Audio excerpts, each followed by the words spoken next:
It's the radio guy, Dr. Mike Prince. Welcome to another production here from the Open Mic Broadcast Network. It is our mission to try to bring you some news you could use. Today is no exception to the rule. You can follow me on Twitter X. You can also join in with that handle of the Mike Prince Show. Subscribe to our YouTube channel, which is the Open Mic Broadcast Network. And don't forget to check out our 24-hour stream on our website at obnradio.com.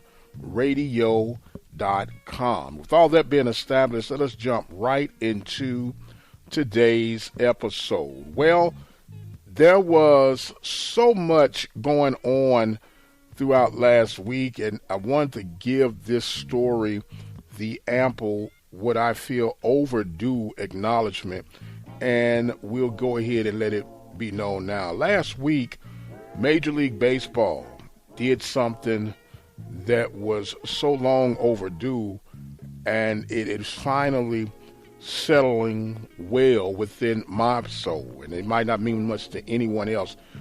I'm a huge baseball fan. I've been attached to baseball since they say I was knee-high to a grasshopper, and I was always fascinated by the Negro League Baseball. I was fortunate to hear the stories firsthand by James Cool Papa Bell back in St. Louis, listen to some of his stories that he would share with us. Matter of fact, he was on Dixon Street, and they changed the name of the street he lived on to James Cool Papa Bell Street, and it was right in the old neighborhood, and it was just an honor to hear that after all this time, likes like James Cool Papa Bell and Satchel Paige, and the most intimidating of all, according to legend, Josh Gibson, will now be acknowledged as the all-time leading batter for Major League Baseball, not just in the Negro League, but Major League Baseball. And it was truly a beautiful moment for me as a kid that grew up being told about these stories and read multiple stories and historical facts about these awesome ball players. And I had always been one to, advocate, and people looked at me sideways. Babe Ruth did a good thing, but he was not the best. He didn't go up against Josh Gibson. Ty Cobb did some wonderful things on the field, but off the field, it has been proven and showed historically that was just a bad person. And for now to have this all come together as one man, as Sam Cooke would say, a change has come. It was a long time coming. So I'm truly thankful and happy about that. Now, of course, some of your quote-unquote purists have been somewhat in an uproar about these latest adjustments.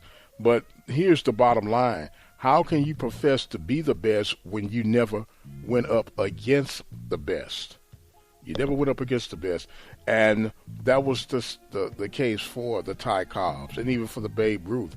And when you look at it, there used to be an all-star game that was played between the Negro League All-Stars and the Major League All-Stars.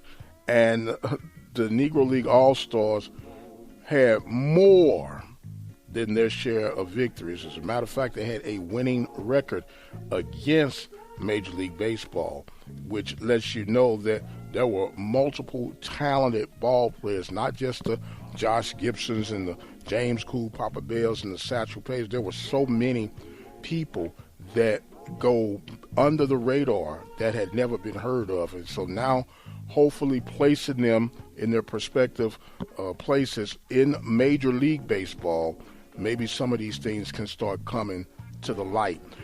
If you get an opportunity, go to our website, obnradio.com, and on that 24-hour stream, we have some of these stories from times past that are streaming 24-hour. You can get caught up on some history and life-changing historical facts that can give you more insight about that. So go ahead to the website, obnradio.com, and check out some baseball history, not just Negro League baseball history, but baseball history. Meanwhile, back to the college ranks, the NCAA regionals from College Station. The Grambling State Tigers were officially eliminated after losing to the University of Louisiana Lafayette by the score of 12-5. And they lost the opening round 8-0 to Texas A&M. So the Grambling State Tigers season has come to an end. And on Sunday, you had the A&M Aggies defeat UNL baseball in what was a pretty competitive game after ULL had actually defeated Texas in the elimination round. So the Aggies will advance to the Super Regionals, and as far as Southwestern Athletic Conference baseball, it has come to an end for the 2024 season. But congratulations to the Grambling State Tigers for their magical run, winning and representing the West, as a matter of fact, representing the entire conference. And really, when it boiled down, the pitching was so suspect they couldn't overcome. And I think this last game, when they were eliminated against University of Louisiana Lafayette, it was something like 8 walk batters, 9 walk batters, 3 hit batsmen, and a couple of errors that contributed to their demise. They hit the ball well, as we knew that going in, but they couldn't overcome the lack of pitching depth. And speaking of the lack of pitching depth, we know that pitching is key to baseball, but I've always been a big advocate that it's not about throwing so hard, just being able to throw strikes when need to and let your defense work for you. Grambling sent a guy out on the bump who was throwing a 56-mile-an-hour curveball and a 71-mile-an-hour fastball. He came in for some relief work and totally had ULL off balance. And the broadcasters on the radio broadcast were complaining, that they're not used to that. And believe it or not, the kid only gave up 1 run through, I think, something like 2 or 3 innings. And when you look at it, that has always been my philosophy. Starting pitching for the Tigers, did an exceptional job, went through the entire batting lineup, which he faced 9 batters, and had not given up any runs. But it was that second time around when they started timing things up. And I've always believed you go pitching by committee, especially in tournament play. Go through the rounds of batters if you can on the first time, and after that, get someone else in. And basically, you just want them to keep the timing off enough and let these guys put the ball in play, whether it be your outfield or infield. Just make sure that defensively you're sound enough to make the plays that need to be made. You're not going to get a bunch of strikeouts. You're not going to blow it past anyone, but you have a 70-80% chance of getting the ball hit in the direction where someone can make the play on it. So I would like to see a little bit more of that approach, even in our midweek games and even some conference games in the near future. And speaking of conference games in the near future, there are going to be some changes for the Southwestern Athletic Conference. Instead of playing 2 3-game series within the Western Division and on the Eastern Division, it has been rumored and circulated that now everyone will face each one at least one time. So, for example, you have a 30-game season or 30-game conference schedule. You'll have 15 games automatically from your Western opponents, which means, in the case, I'll just use Prairie View. Prairie View will play Grambling, Southern, Texas Southern, Pine Bluff, and Alcorn. They'll play each one of them 1 3-game series, and I guess they'll determine back and forth. Then you'll hop over, and this is where the only challenge would come in. On the east side, you would have 6 opponents over there, so if you do 6, that'll be 33 games, but you're going to have 5 opponents from the East, and I guess you can just rotate them systematically, and you'll get your 30 games regular season for conference play and whatever non-conference schedule that you would have. This way, everyone plays everyone, and it's not so awkward, and hopefully you can get better play from both sides, especially when it comes to trying to get in that regional realm for the NCAA tournament. I'm liking this concept. I have a concern about travel. How will the Florida, Alabama, and Texas teams interact with the traveling and sort out what needs to be done and how it needs to be done? But I think this could be an overall good thing once we get the logistics and everything worked out. So we'll keep an eye on those things and see how they develop in the very near future. And speaking of the future, time has come to an end for Birmingham Southern Panthers. This Division III program, those who may not have heard, school closed on May 31st for good. To be no more. Liberal arts program out of the Alabama area, Birmingham, Alabama area, and they were on a magical run in this College World Series tournament play.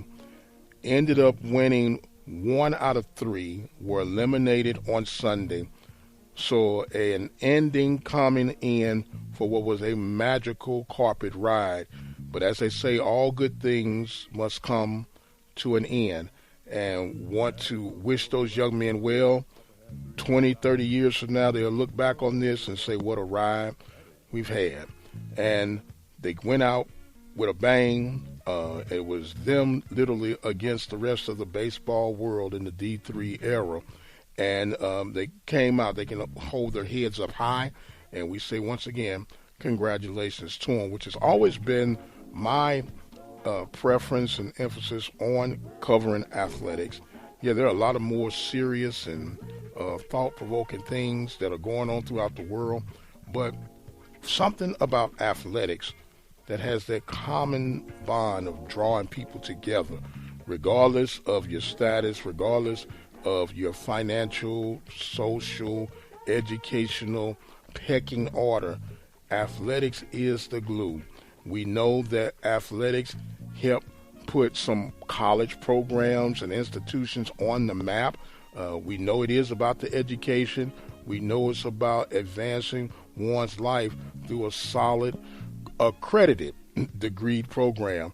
And athletics is really a mechanism that will give you an insight on anywhere between 300 and 700 student athletes that can help spread your brand. And that's why I've always believed if you're going to participate all the way. Don't just put something out there and say, oh yeah, by the way, we have this. That's what intramural sports is for. If you're going to compete on any level, D1, D2, D3, NAIA, NACC, or NCCA, which is the National Collegiate Christian Athletic Association, whatever level you're going to compete on, put forth your best foot. Don't just slap something together. Make it happen with everything that you have, and just go out there and make college what it was intended to be: spirit, competition, and fun. And so once again, I tip my hat to every athletic program. Congratulations to Mr. Josh Gibson and all of the Negro League legends that have finally got their just due with the Major League Baseball Association. And I'm just happy, glad. And with that being said, I am going to exit stage left. My time is far spent. I am the radio guy, Dr. Mike Prince. Be sure to follow me on Twitter X at The Mike Prince Show. Subscribe to our YouTube channel at the Open Mic Broadcast Network. Hit that bell notification, and that way every time we release something new, you'll be brought up to speed. And don't forget to visit that website, OBN radio.com and check the 24-hour streaming link and a whole bunch of other little tidbits we have on the site. I've got to go.